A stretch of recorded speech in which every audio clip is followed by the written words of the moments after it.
Well, it's a joy to be with you this afternoon, and I have just been amazed at these first three presentations, and inspired and convicted even, and challenged, stirred, and taking notes. I took a lot of notes all over my guide there, and trust that I have something to add to the wonderful things that have been said. There is a note guide for you that I prepared and that the seminary has been so kind to print out.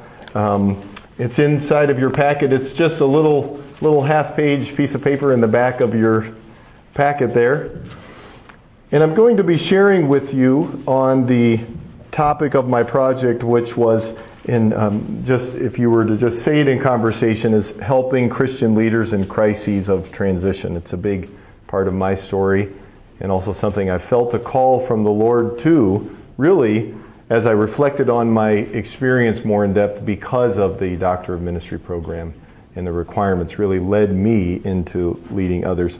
Just before I jump in, I would like to introduce to you my wife, Emily, is here. My whole project would have been impossible, completely impossible, without her. And say hello.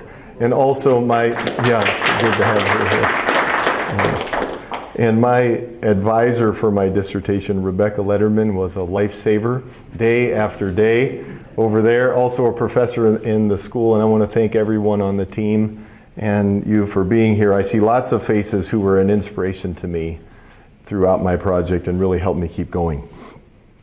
The truth is that a lifetime of uninterrupted ministry is a very nice ideal. And for some people it's an expectation, really, once they answer the call and receive ordination.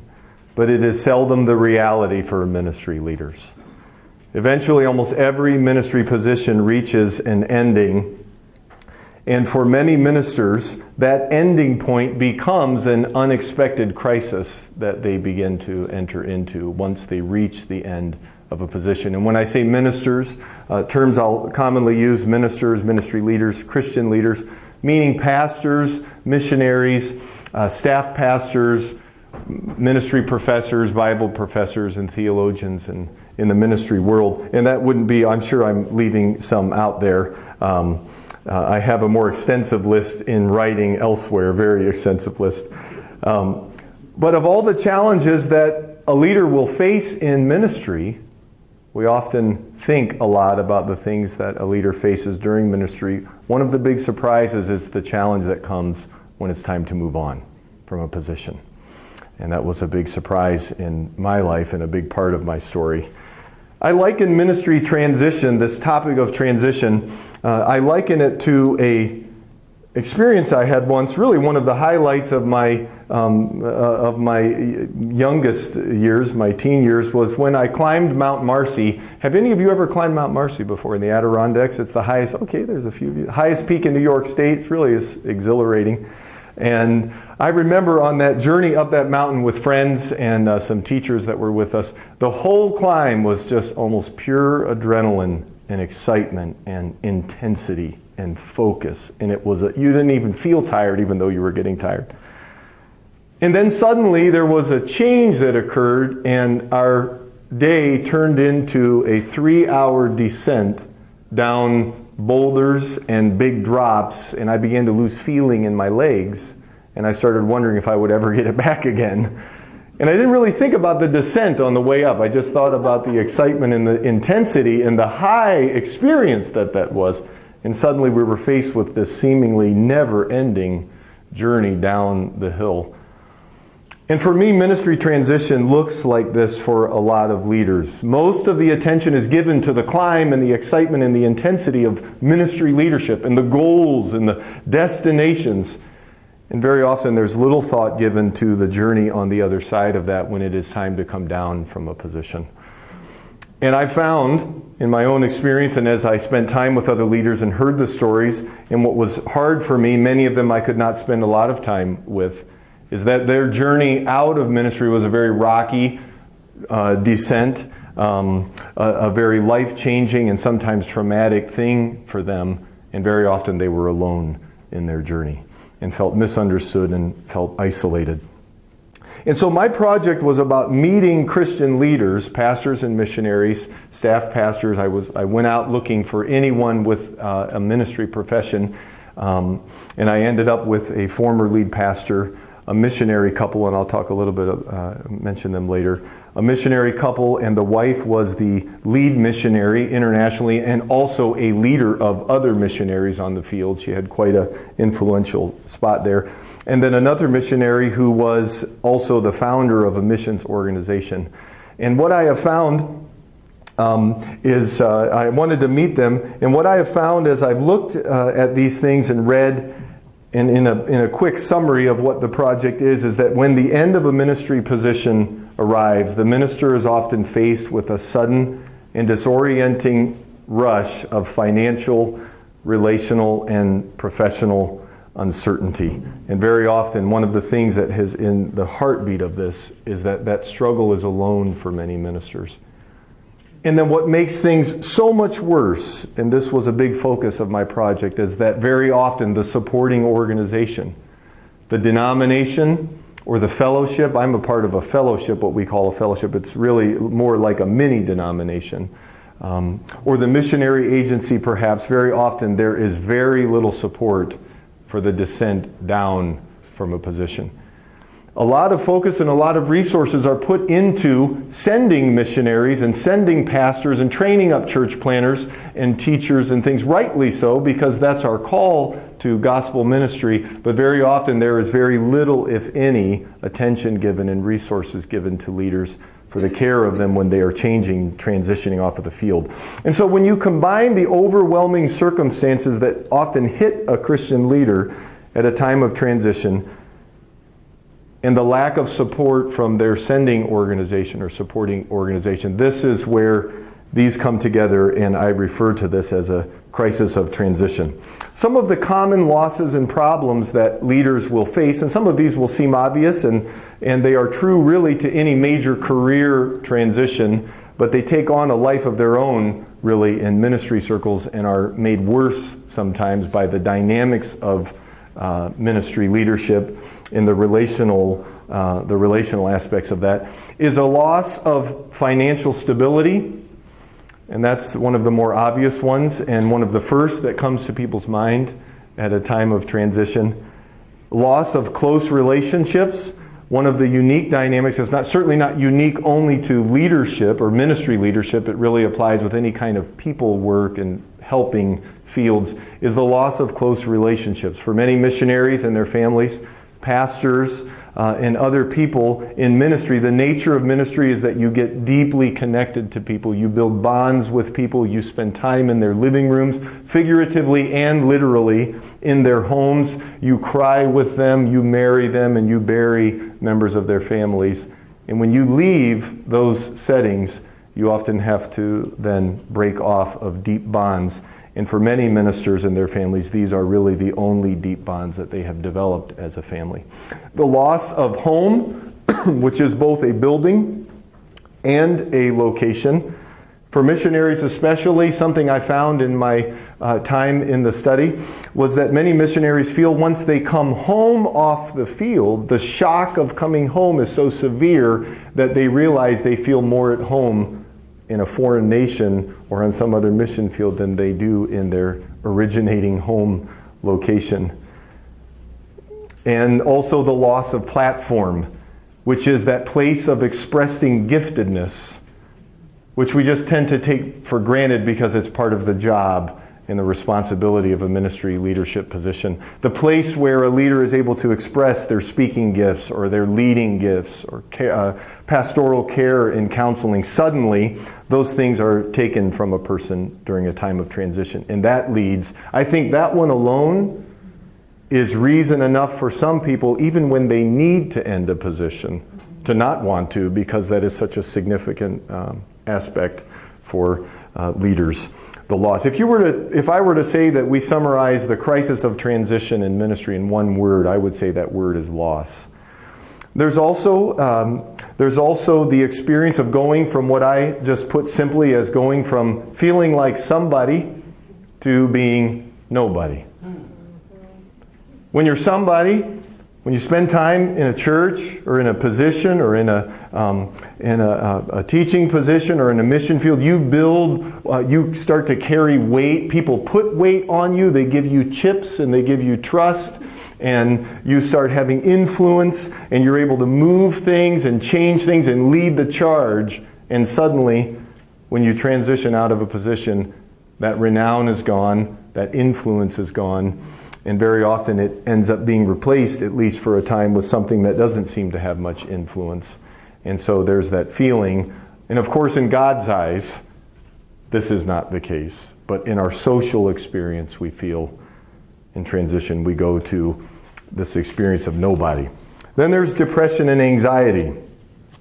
Not just in the crisis of transition, but sometimes these are factors that lead ministers into transition, but it was a silent, secret battle for many ministers because of the stigma that is associated when a Christian leader has psychological distress, is battling something like depression and anxiety. When a leader comes forward with those things, there is the fear that they will be labeled as unfit for leadership or not able to care for an organization or no longer fit to speak into people's lives. And so many battle in these things alone, and then they are only compounded by the difficulties of a transitional experience. Many ministers battle this alone and experience much more defeat than they do victory when it comes to depression and anxiety. What will happen if people find out that I had prescription medication from my doctor or that I needed to see a psychiatrist? What will they think of me then, if they ever even go to receive the therapy that they need? And then you have burnout and other precipitating factors. Untreated burnout often is a factor in people's transitions out of ministry. Untreated, for some of the similar reasons, they may not recognize what is happening to them over the long term, or they may be battling things like depression and anxiety as a result of it, and not wanting to care for their need. And when you have earlier crises before the transition, perhaps they led to transition, such as conflict in leadership, that happens sometimes. Other health crises, family struggles that lead people into a resignation or needing to come off of the field, or maybe being fired from a position. You have a crisis already, and then suddenly when the transition comes, it compounds into this multifaceted and sometimes debilitating transitional crisis.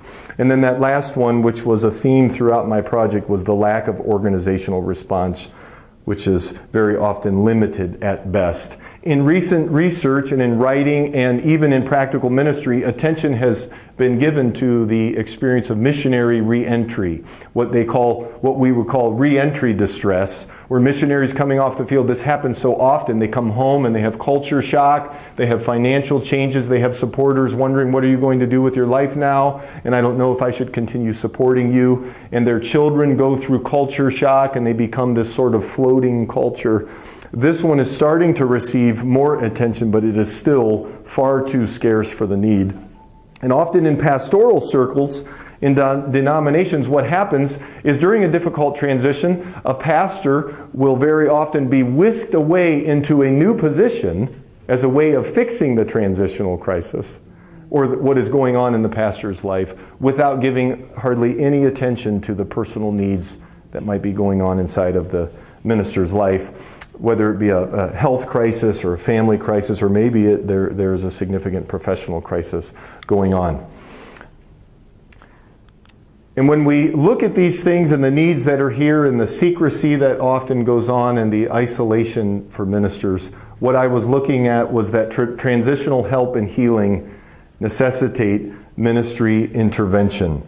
I saw this need appearing in my own current experience while I was in the Doctor of Ministry program as I was reflecting on my own transitional crisis in my life, and I was looking at the requirements of the project. I began to notice at the same time where I was that there were other missionaries and other pastors who would suddenly appear in the location where I was in the campus with a very familiar look in their eyes. Confusion and pain. Quiet. Usually very silent about what they were doing. And I knew that look because I had been there myself. And my story in short form is that in 2009, I resigned from a pastorate that I held on the eastern shore of Maryland. Very nice, very close to the beach, but it's the normal real world like everywhere else. And during my pastorate there for almost 8 years, I was able to do a lot of the things that I wanted to do as a pastor. I really saw a lot of the vision through, not everything, of course, but I was able to complete that pastorate with a sense of having mission accomplished. We were really not getting into it and not knowing it. We ended up leading our church through a complete overhaul revitalization program. We relaunched the ministry under a new name and a new vision, and we had some very major leadership challenges with that, and a season of conflict, and then a season of breakthrough. And that was really exciting, but what almost no one knew except for God and my wife, and then a few other leaders from the outside that I started connecting to out of a sense of desperation, was that I entered into that ministry season, the overhaul season of the church, already before it began. I was already in a period of battling in my life, depression and anxiety, something I had never really struggled with before and didn't really know what to do about because it was something new. After I had gone through a series of personal crises, which I will not take up all your time and tell you those stories today. I had a successive of personal crises in my life, outside of the ministry, in my family, and in my personal life, and in my health, that really brought me to a point of being on E as I entered into the overhaul revitalization period in our church. I went into that overhaul season on E, and by the time the church was overhauled and relaunched, I was completely spent.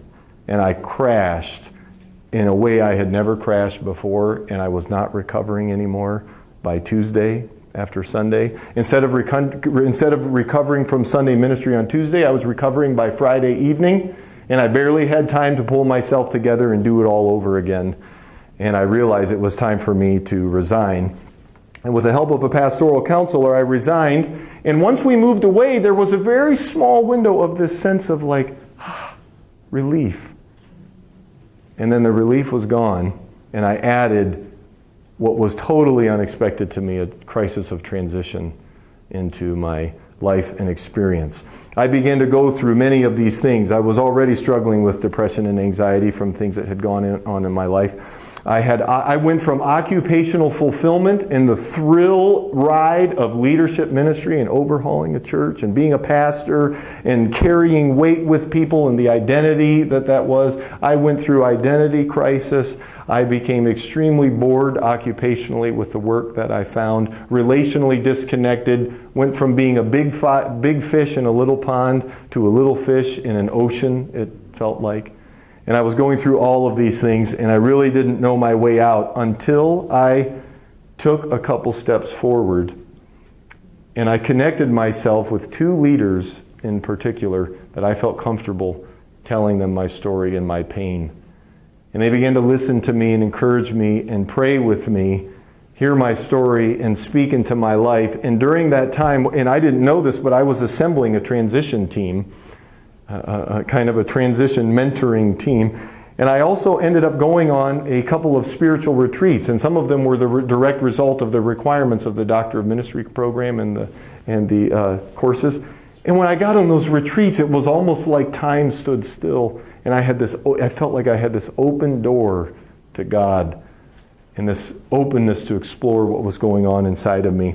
And I started looking at my life story. I started looking at what I had recently experienced as I stepped into the offices of a couple trusted leaders and gone on a spiritual retreat. And I saw the need for the Doctor of Ministry program, and the alignment was there, and this is what led to my project. The purpose of my project was to better understand the nature of transitional crises in ministry through reading and research, and to formulate a new ministry for leaders in crisis that offer opportunities for personal care and renewal. And you find out very quickly that this is going to involve a lot of reading and writing, a whole lot of reading and writing. And it was enriching, and it was, in all honesty, it was wonderful. It was a wonderful experience, very challenging. And I was looking for research on the topics of my project on life transitions, personal crisis and the spirituality of crisis, as well as leading other leaders into personal renewal and providing pastoral care to other leaders. And so I spent a lot of time reading and writing in these things. And then after the reading and writing, we transitioned into the stage of practical ministry application, which I could not wait to get to, and what we refer to as action research, ministry action research.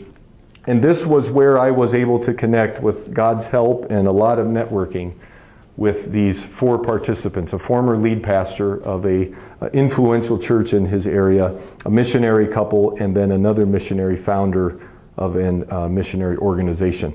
And what I did was I took these leaders, I did a number of things. I took them on a series, through a series of what I call leader care consultations, 3 each participant, and I met with them privately. And in the first consultation, I allowed them just to tell their story, and I focused on listening, as Roberta was saying. I turned off my pastor fix-it mode, not fix the people, and I just listened.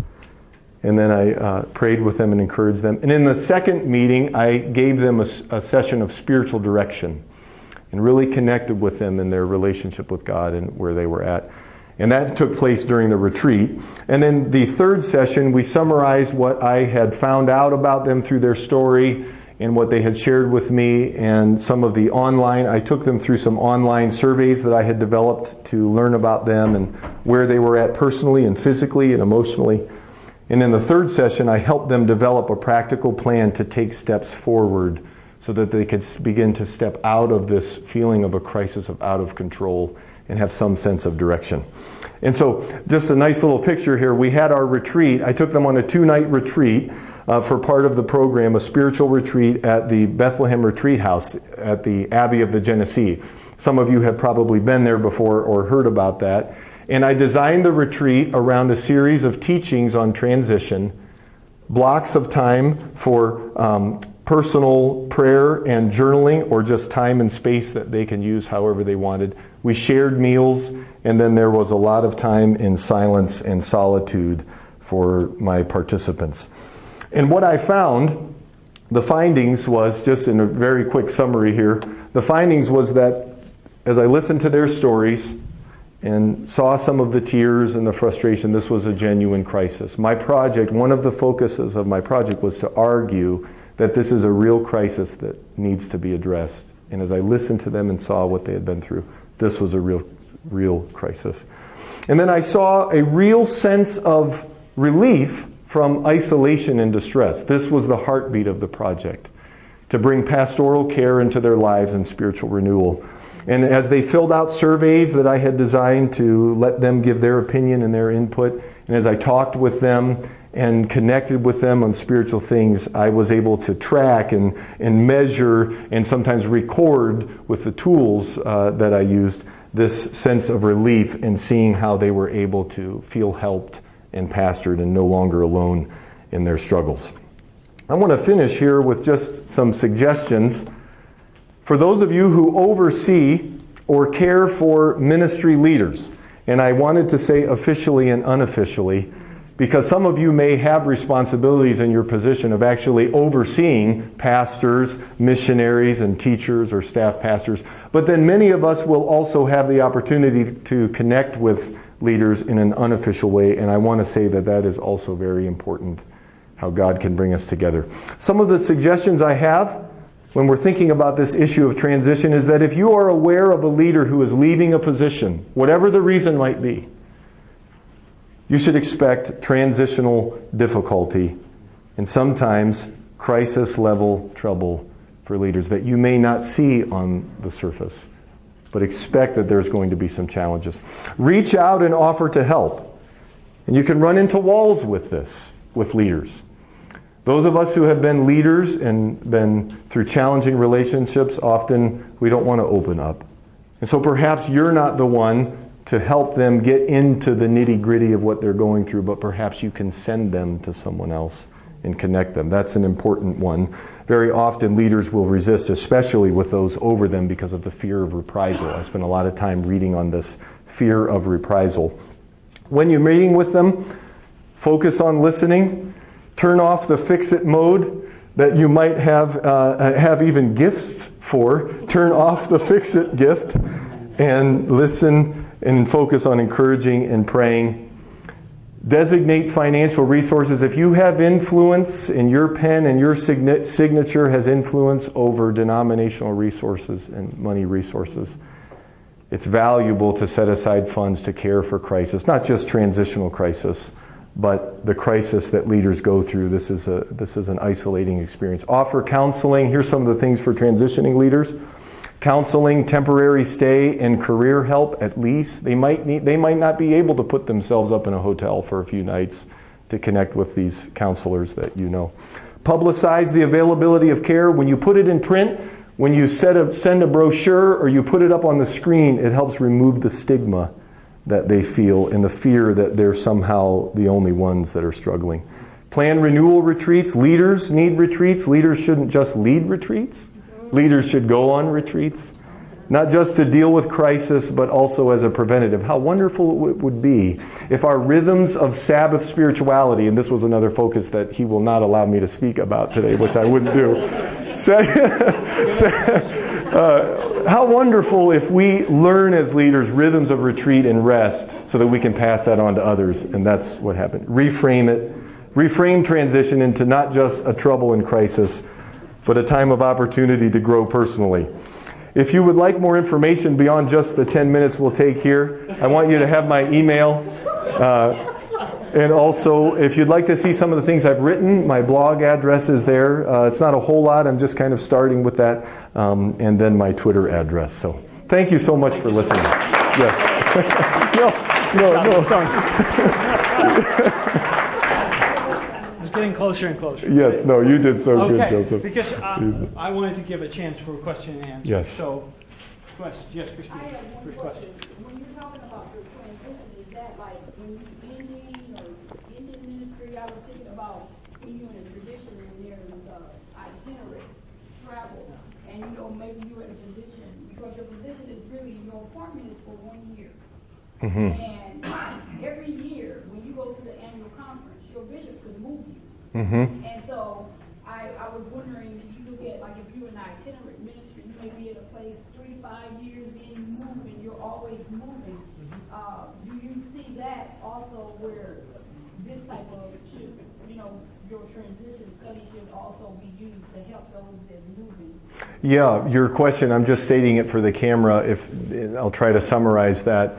Is when a minister is already expecting a reappointment or a move somewhere, and there's something very organized, it's not this out of control situation, what to do about that. I spent a little bit of time on that, not a whole lot, and what I really, and this was something I talked about in the advisory meetings with my readers and advisors, something we got into and I took a little further, was that there is, in that setting, thankfully, that takes care of some of the logistics of where am I going and what am I going to be doing, and that is a tremendous relief to transition. But often what gets missed is the personal experience and the pastoral care needs and the inner life journey of a change, the losses of what was, and the being ready and getting healed up and getting, often there's a need for healing when you're coming into a new position, and that's just ignored often. And so there needs to be that pastoral care for leaders and attention given to their personal lives when they're coming off of a situation, even when there's a full awareness of where they're going. So that was more of what I said in my dissertation. Another question? Great question. Yes, Caleb? Nathan, you've mentioned the issue of identity, and given the nature of the pastoral role being such an all-consuming role, and that your identity is so tightly wound up into I am pastor. Did your research get into at all, obviously that's a huge loss then when you're moving out of that role. Did your research get into at all what pastors can or maybe should be doing in a cautionary way or even preventative way while they are in ministry to maintain the sense of who they are outside of their role? That what is the real nature of divine call was something that was kind of reverberating in me. So what do we do to prevent such an identity crisis? I think some of it just happens because of who we are as vulnerable humans. The political nature of leadership, the whole weight thing, people looking to you, being an influencer, automatically I think it happens. But I would say things like retreats, Sabbath spirituality, and a real care given to the cultivating of our personal walk with God is so important, because the anointing of the Holy Spirit, I remember the scary experience sometimes when I was really having challenges with God, and the anointing of the Holy Spirit, I felt so ready for ministry and so able just to fly with it as if nothing was going on, struggles inside of me. And yet behind the scenes, inside, there was some stuff between me and God. And I think it's cultivating that. Leaders need to hear that, need to be lovingly shepherded. Leaders need that shepherding to cultivate a healthy place with God in their lives. I think there's so much more, but yeah. Another question? Okay, thank you. Thank you. Oh, so glad.